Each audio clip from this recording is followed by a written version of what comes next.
नमस्कार साथियों। आज मैं पुनः आ गया हूँ हिंदी साहित्य की एक अनोखी कहानी सुनाने।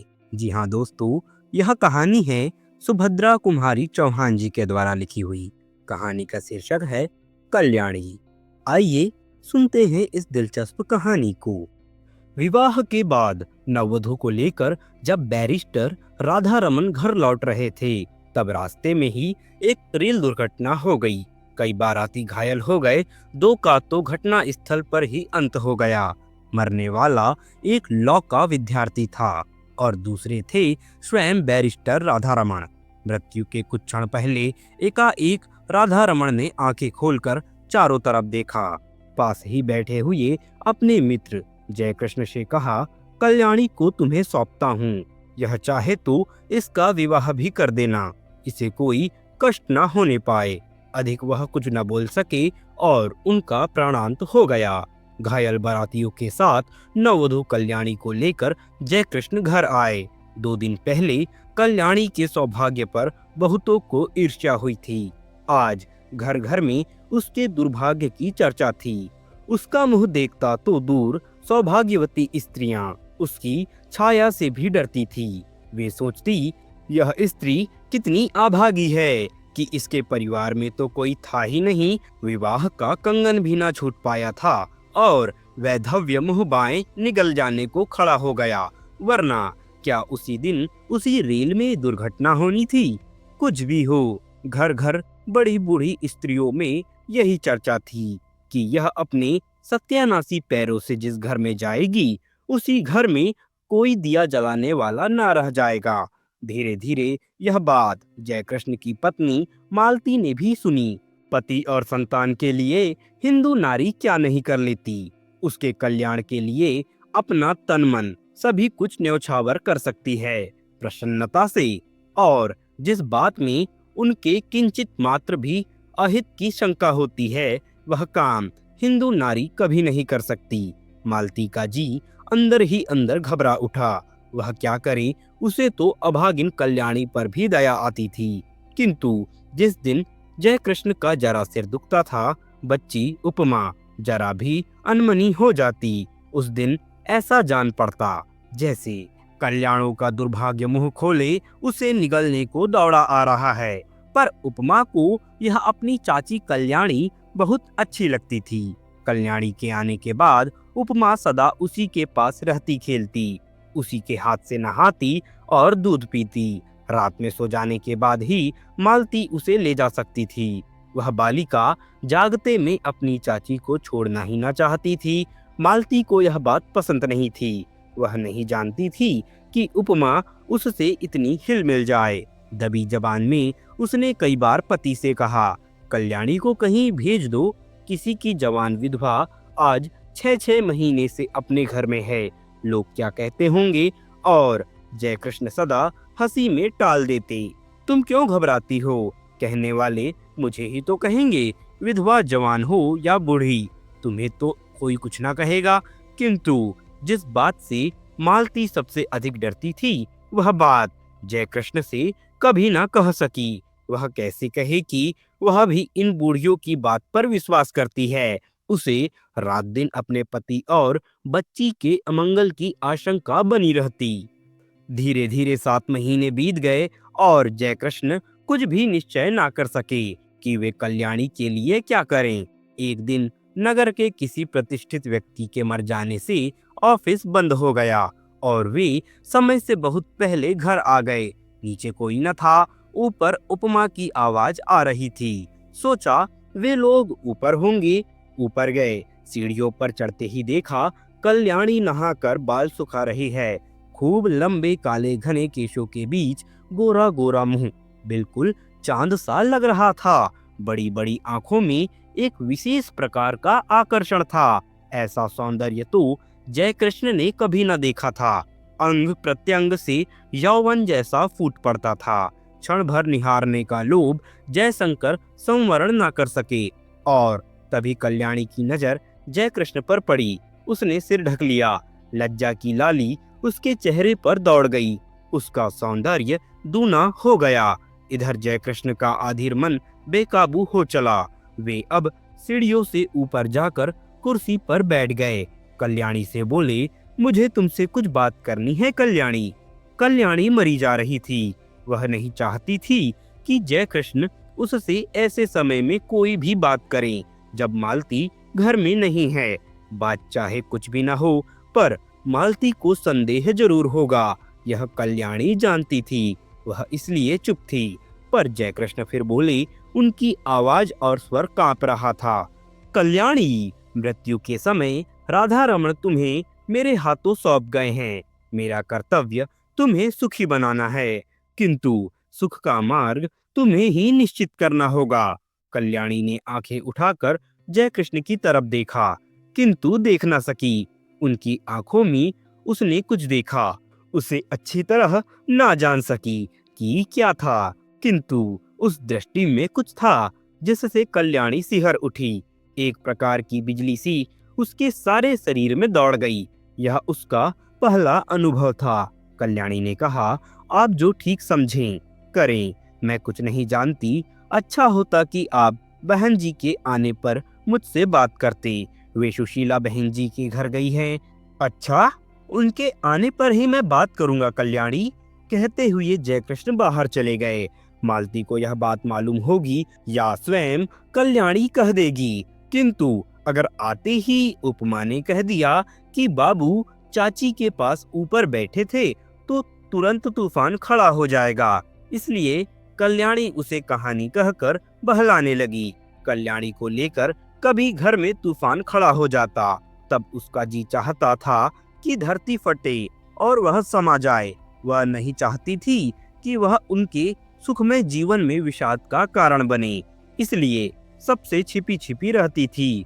वह यही चाहती थी कि किसी को उसके अस्तित्व का पता न लगे। अभागिन नारी जिसे परमात्मा ने सौंदर्य देते समय इतनी उदारता दिखलाई थी, उसके भाग्य में सुख का एक क्षण भी ना लिखा था। सुशीला के यहाँ मालती को बहुत सी बातें सुनने को मिली। सुशीला की सास ने यहाँ तक कहा, दुल्हन, तुम्हें तो अभी अच्छा लगता होगा, सहेली मिल गई है, पर वह कुलक्षणी है, तुम्हारा घर भी चौपट कर देगी। उस छूत को निकाल बाहर करो। मालती निश्चय करके लौटी थी कि आज वह जयकृष्ण से जरूर कहेगी कि अब वह कल्याणी को अपने घर में ना रख सकेगी। बहुत दिन रह चुकी। लौटते ही उसने देखा कि जयशंकर कमरे में लेटी अखबार पढ़ रहे हैं। उसने अंदर आकर घंटी की बटन दबा दी। उपमा सो गई थी। कल्याणी नीचे आई। मालती ने उसे चाय तैयार करने को कहा। सोचा चाय पीने के बाद कहूंगी, किंतु रहा ना गया। दफ्तर पहुंची। जयकृष्ण ने अखबार रख दिया। पत्नी का वे बहुत आदर करते थे। मालती पास जाकर बैठ गई। बोली, मैं अभी सुशीला के घर गई थी। सब लोग इस बात से बहुत असंतुष्ट है कि हम लोग कल्याणी को अपने घर में रखे हुए हैं। वे लोग कहते हैं कि उसे कहीं और भेज देना चाहिए। जयकृष्ण की भ्रुकुटी टेढ़ी हो गई। उन्होंने कहा, तो जाकर उसे हाथ पकड़कर निकाल दो। उनके स्वर में रूखापन था। उन्होंने करवट बदल ली। मालती चुपचाप चली गई। उसने सोचा, जान पड़ता है कि यह जीवन भर के लिए यहाँ आई है।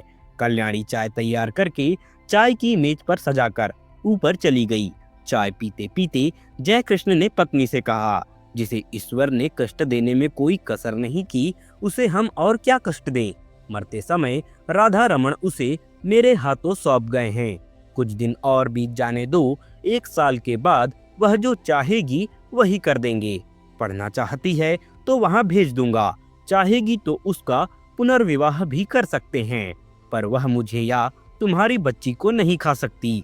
बेफिक्र रहो, लोग कहते हैं बकने दो। दुनिया में हर किसी को प्रसन्न रखने की कोशिश करने वाला किसी को भी प्रसन्न नहीं रख सकता।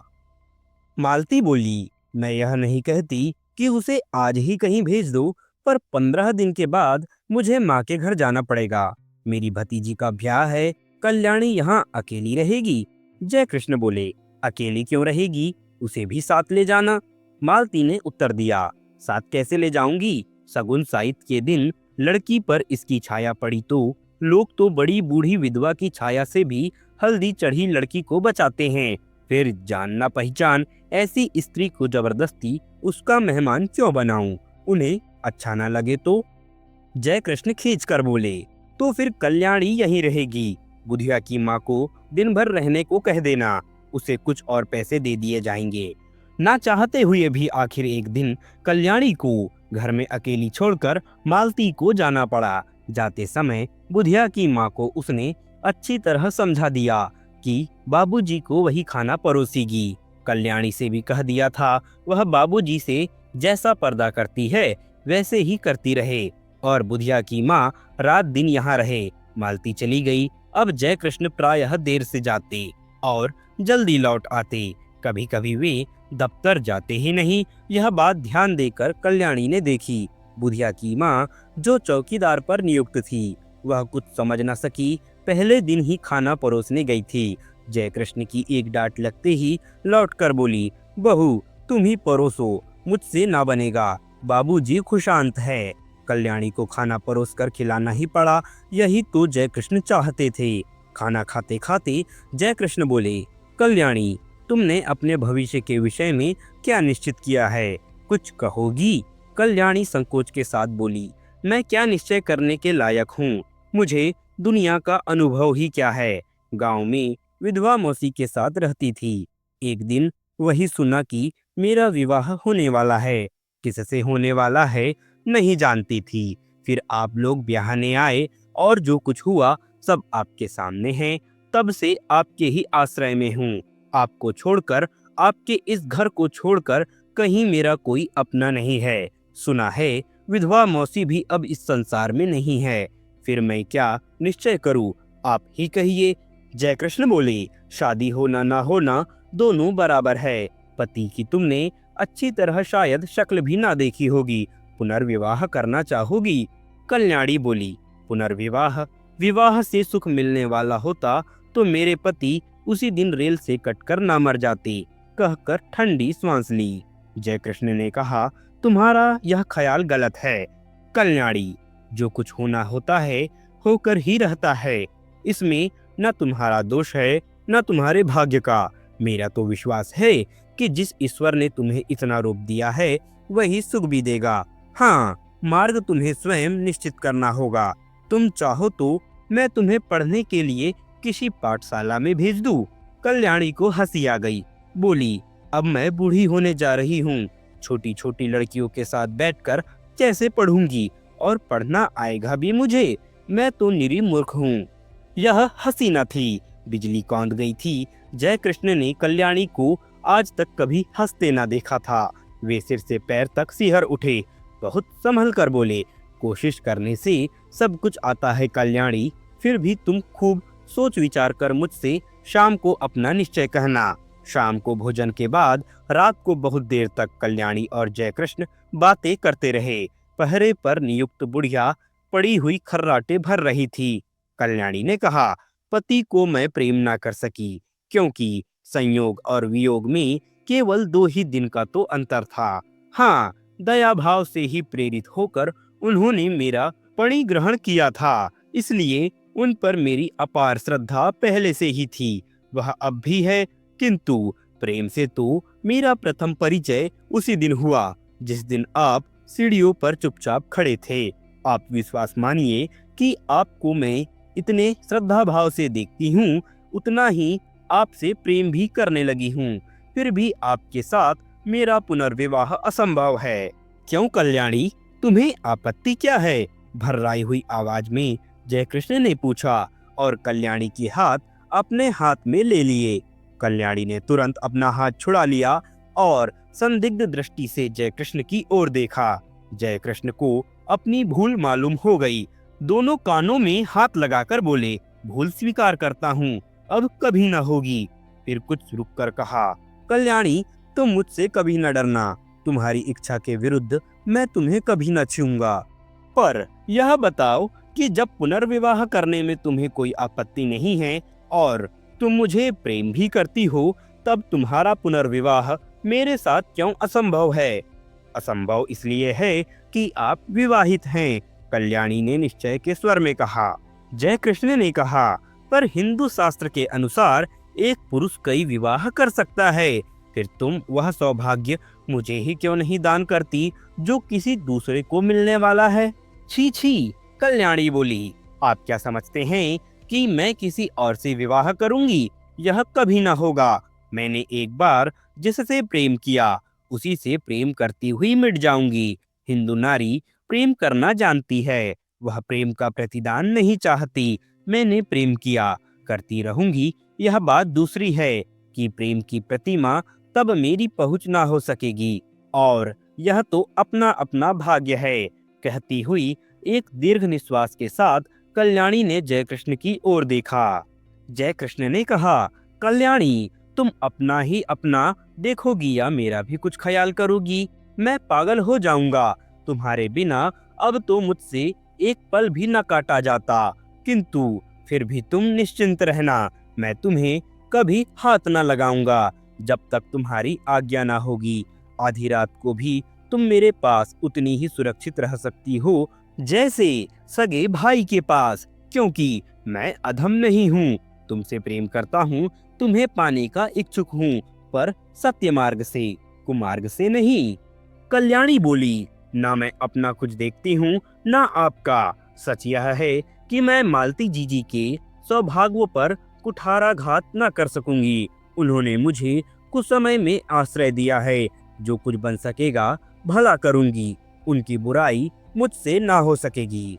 उनके भले के लिए मुझे अपना बलिदान भी करना पड़े तो सहर्ष कर दूंगी, मगर उनकी जिंदगी में कांटा बनकर ना रहूंगी, पर मेरा जीवन कंटकमय बना दोगी। कहते जयकृष्ण ने ठंडी सांस ली और सतृष्ण नेत्रों से कल्याणी की ओर देखा। कल्याणी ने कहा, यह सब मानसिक विकार है, कुछ दिनों में अपने आप दूर हो जाएगा। आप समझते हैं मुझे कम कष्ट हो रहा है, मैं नारी होकर भी सब कुछ सहने को तैयार हूँ। आप तो पुरुष हैं, कठिनाइयों में लड़ने के लिए ही आपका जीवन है। मैंने मालती जीजी को पत्र लिख दिया है, वे आती ही होंगी। उनके आते ही मैं आपसे विदा ले लूंगी। विदा से पहले एक भिक्षा मांगती हूँ, केवल आपके चरणों की धूली, और मैं कुछ नहीं चाहती। आप मेरे देवता हैं। जयकृष्ण के पैरों के नीचे से जैसे धरती खिसक गई हो। घबरा कर बोले, तुमने मालती को पत्र कब लिखा और क्या लिखा? लिखने से पहले मुझसे पूछा क्यों नहीं? कल्याणी बोली, मैंने और कुछ नहीं लिखा, यही लिखा है। उपमा के बिना बहुत बुरा लगता है। तुम जल्द से जल्द चली आओ। और लिखती भी क्या, किंतु आपके साथ मेरा अकेला रहना उचित नहीं। हम दोनों एक दूसरे से प्रेम करते हैं, न जाने किस दिन क्या हो जाए, और मैं नहीं चाहती कि हमारे बीच में कोई भी ऐसी बात हो जिसे कलंक का स्वरूप दिया जा सके। जो कुछ तुमने किया ठीक ही किया कल्याणी, सो जाओ, रात बहुत हो चुकी है। और उठते हुए कल्याणी ने झुककर जयकृष्ण के पैरों को माथे से लगा लिया। जयकृष्ण बहुत उद्विग्न थे। कल्याणी ने ऊपर जाकर दरवाजे बंद कर लिए। जयकृष्ण खाट पर पड़े करवटें बदलते रहे। उन्हें नींद ना आई। दूसरे ही दिन मालती दोपहर की ट्रेन से आ पहुंची। दफ्तर से लौटते ही जयकृष्ण ने देखा उपमा खेल रही है। रात भर सो न सकने के कारण उनका चेहरा उतरा हुआ था। मालती ने देखते ही पूछा, क्या तबीयत खराब थी? क्या हुआ? जयकृष्ण ने कहा, कुछ नहीं, सिर में बहुत दर्द है। अज्ञात आशंका से मालती सिहर उठी। कल्याणी तो अभी है ना इस घर में? उन्होंने पूछा। तुम तो अपनी बात के आगे किसी की भी नहीं सुनते।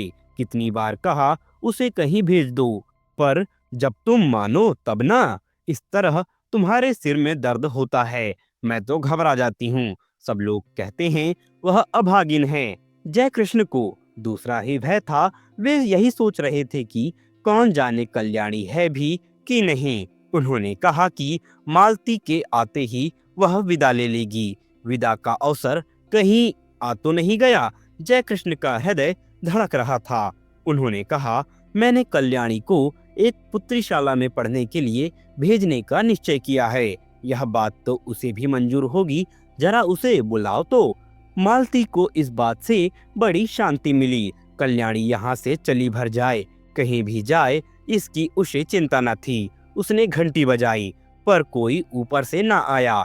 तब उपमा को बुलाकर कहा, जा ऊपर से अपनी चाची को बुला ला। उपमा ने कहा, चाची ऊपर नहीं है।